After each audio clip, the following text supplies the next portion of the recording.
अस्सलाम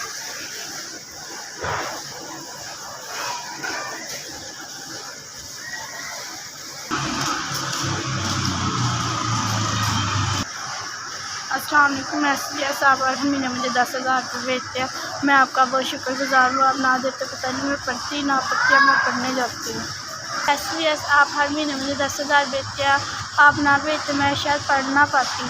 आप भेजते मैं पढ़ती, मुझे 10,000 देते हैं, मेरा स्कूल का खर्चा चलता है। आपके दिए हुए पैसे का मैं बहुत शुक्रगुजार हूँ। इससे मेरी पढ़ाई चली। अल्लाह ताला आपको ज़िंदगी दे, तंदुरुस्ती दे, कामयाबी दे।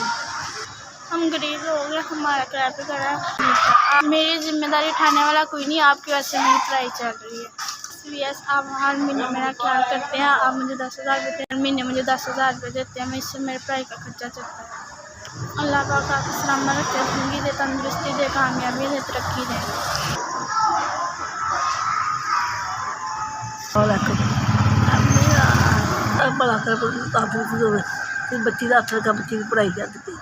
बड़ी बड़ी तारी देर वाला अल्लाह तारी बच्चे की जिंदगी हथ रखो।